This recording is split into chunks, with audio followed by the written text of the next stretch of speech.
Hello, everybody. Happy Tuesday. I'm just so thankful I get to connect with you again. And today we are going to kind of segue into something that I mentioned yesterday. Yesterday, if you didn't watch, I encourage you to watch yesterday's video. So yesterday I was talking about designing your perfect day for mompreneurs.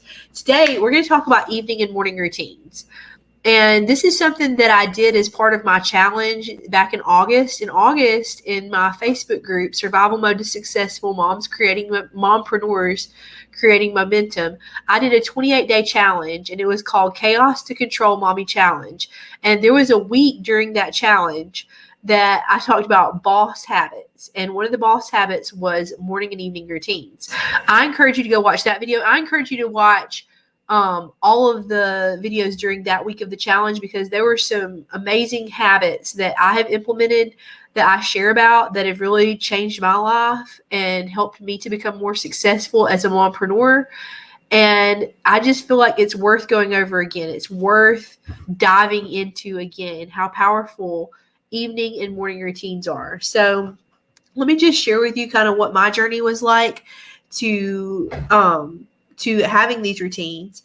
And I'm going to give you some hacks on how you can set up these routines for yourself as well, and do it in a way that works for you, because what works for me, but I want you to do you. I want you to feel comfortable. That's what mompreneurship is all about to me, is making it work your way. You are your boss.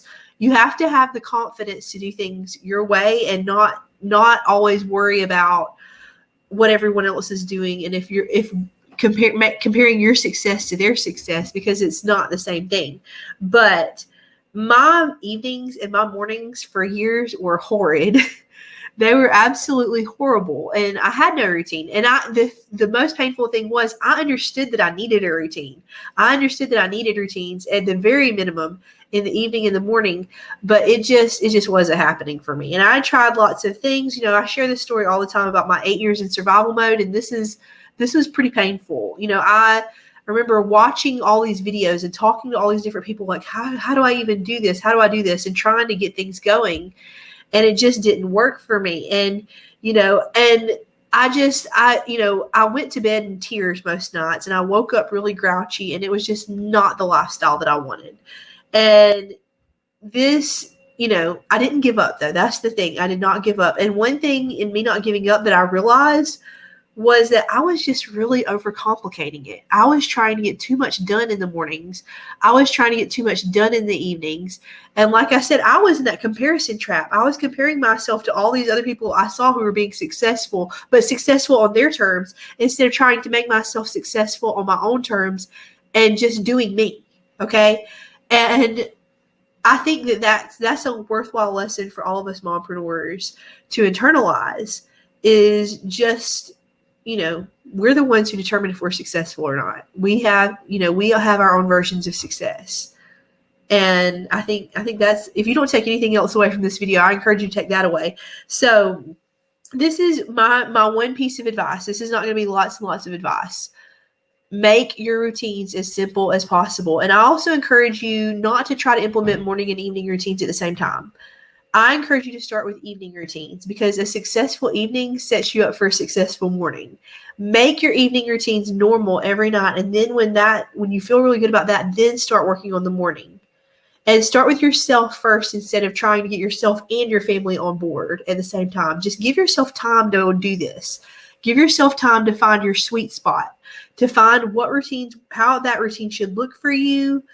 And give yourself grace when things come up that throw you off. Grace is the name of the game, because when you're hard on yourself, you're not helping yourself or anyone else. Okay, we have to give ourselves time. We have to give ourselves grace, and that can be hard for some of us, but we've just got to surrender to that process. Let me also say this. A lot of teachers, personal development teachers, teach about waking up at 5 a.m. and you have to do that to be successful. I don't believe that. I never wake up at 5 a.m. I mean, I don't sleep in ever. Very rarely do I sleep in. To me, waking up at 7:30 is sleeping in. But, I'm never up before 6, or sometimes even 6:30. And my morning routines and my evening routines are nothing super glamorous. Like I said, they are simple, they are doable, they are sustainable. And that's all, and I get done what I need to get done. So I'm just going to share with you kind of what my evening routines are like, just so you can see how simple they are. But they've made such a difference in my life. That's how, I mean, even though there's not much to it, I do the same thing every night, and it helps me get ready for the next day, and it helps me to relax, and it helps my sanity, and it helps my family's, we just get done what we need to get done. So basically, we have our meal around 6 o'clock every night. We clean up the table. Sometimes I wash dishes at night. Sometimes I don't. I mean, things come up, and I give myself that grace. But if I don't wash them at night, I do wash them the next day. So, but that's not something that I'm super rigid on. I give myself permission not to have to. Oh, the dishes have to get done.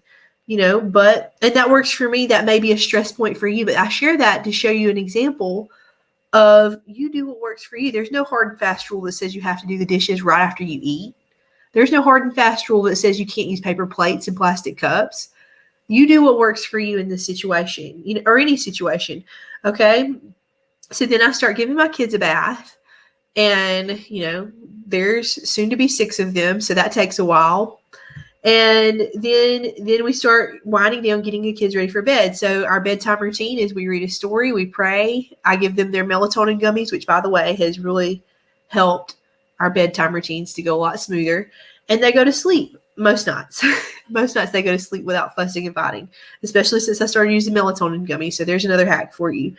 And then after my kids are in bed, I take a shower, I do my self-care, and pretty soon after that, I go to bed because I prioritize sleep for myself. I don't do a lot of work at night.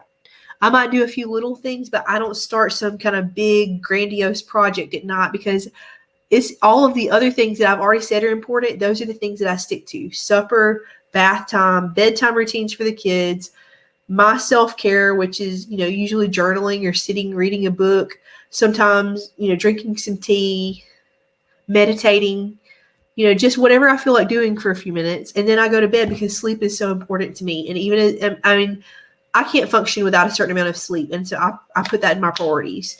So I want to leave you with this word. Consistency is so much more important than perfection. You're never going to have perfection anyway. So get that out of your mind as a goal. Create a routine that is really sustainable. And, your morning routines, my morning routines are nothing glamorous either. Another thing I left out of my evening routines is I lay out our clothes for the next day so that in the morning, in case I do sleep a little bit later, at least I do have the kids' clothes laid out and my clothes laid out. So I wake up, I go get ready, I get my kids ready, I take them to school. And that's really, but I have a flow to it. And that's what helps my sanity. That's what helps the routine to work. So, and then, it's just very simple. And so I just want to take out the factor of us complicating things. So guys, I want to remind you about my free guide that I've created. It is your step-by-step guide to entrepreneurship for stressed out moms. This is my gift to you, and I can't wait to get it in your hands. You're just going to really love this guide, and I will put the link in the description, and I'll